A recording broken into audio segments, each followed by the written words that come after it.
Hey, what's up, guys? Blake from Top Dog here, and today really wanted to dive into reviews and the importance of them. So, if you are not prioritizing reviews on your Google My Business, you are definitely putting your business at a disadvantage. I'm going to tell you why.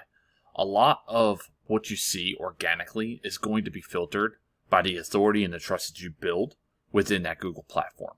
So, if you're using a lead provider, let's say for instance like a Thumbtack, and having your review sent there, it's actually hurting you in the long run on your Google listing because you're not pulling those same reviews on your Google My Business profile, which could actually be working for you on the back end. So when you're with your customers, this is going to be the best time to actually go and get the review. I think the mistake that most people make is they'll send out requests for reviews and they're doing it after the job at the end of the day, or whatever the case may be, or maybe towards the end of the week. And that's going to put you at a disadvantage in comparison to actually just sending that out in person. So what you should be doing is, if you're not sending requests at all for reviews, or if you're sending them outside of when you're in person with the customer, you should be adjusting that to sending those reviews in person with the customer. And you don't have to do it in a pushy way, guys. It's pretty easy to go about this. Number one, you want to have your link handy, right? So whether you're sending it yourself or if you're using a system. So like what we like to do is we'll build a system out. And essentially within that system, you can easily text from within it from an app. And you can send a review request that connects to your Google My Business. And it sends it in a text message very easy. States, has the link in there, says thank you for your business, and you're just basically drag and dropping that contact to a review link, right? And we build a process out with our guys and have them do it in person. And the way we normally go about this is pretty simple, all right? So number one, you want to ask for the review. That's most important. Thank them for doing business with you and ask if they would be open to taking 10, 30 seconds out of their day to leave in you a review, state why it's important. Obviously, in this case, you say, look, your review goes a long way, helps us get in front of other people on Google to provide the same great service that we provided to you today. Would you mind taking 10 seconds to leave us a quick review? You don't have to do this with everyone. There's going to be some people, maybe they were a little bit more of a headache of a customer. Maybe you avoid it with some of them. For the most cases in junk removal, these people are going to leave you a 5-star review. They're going to be happy with the service you provided. And you should be able to tell that with your service.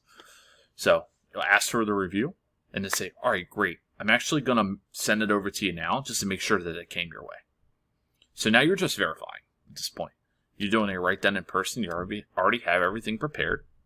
All right. Sending that over. So whether it's you sending a text with the link that you already have, whether you're using a system, whatever the case may be, you're sending it over. Then they verify that they got it. At this point, you're going to be so much more likely to get that review in comparison if you were to do it later. Let's say after you're done for the day and sent them a text or an email with that review link, and now all of a sudden they're eating dinner or they're doing something else and busy and not really available to leave you a review right then and there. That's why I like in person, because they have the 10 seconds, they're with you right then and there, you can confirm that they got it, and typically once you do that, they're going to reciprocate what they said they were going to do and leave that review, because they know that they have it, and they know it only takes 10 to 30 seconds, so they can do it right then and there. If you guys can build a process and make it simple but consistent, that you remember to do this in front of your customers or for your team to do this with your customers, you guys will be light years ahead of most of your competition in the next 6 months. All right. For those of you who are doing 15 jobs a week, 30 jobs a week, 50 jobs a week, whatever the case may be, even 10 jobs a week, all right, which basically puts you at a job or two per day, which most of you should be doing if you're watching this video. And if you're able to get reviews out of 50% of them, do the math, guys, on where you'll be from a review standpoint. I've never seen a junk removal company with 100 plus reviews who's struggling. Ever. They have enough authority built on the back end to where they're getting enough exposure to where they're at least getting work in. All right. It is not that hard to get to 100 reviews. It's just simple math.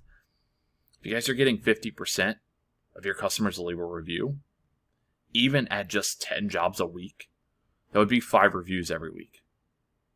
That's 20 reviews a month. In 5 months, you're there. You've made it. You have 100 reviews. All right? For those of you who are doing more work than that, which most of you should be, 20 jobs, 30 jobs a week, 50 jobs a week, whatever the case may be, 100 jobs a week. If you guys are at 30 jobs a week and you're getting 15 reviews every week, that's 60 reviews every month. In less than 2 months, you'll be at 100 plus reviews, even if you started at 0. And this is going to really help separate you from your competition because most people are not getting the reviews.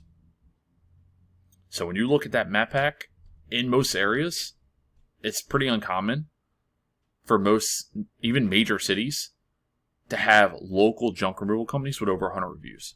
Typically, you'll see 1-800-GOT-JUNK has a couple hundred or 1,000 reviews. Junk King, you'll see the franchises, and the local guys will have 10 reviews, 15, 20, maybe 30.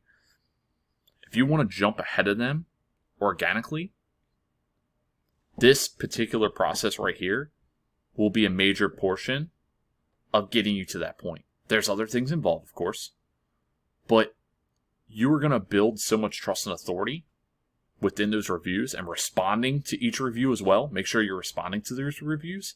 But this alone sounds simple, but most of you aren't doing it. There's a reason why most of the people that I speak to have less than 100 reviews. Most people aren't doing it. It's little things like this, little systems and processes that you put in place, guys, that can separate you pretty quickly from the rest of the competitors.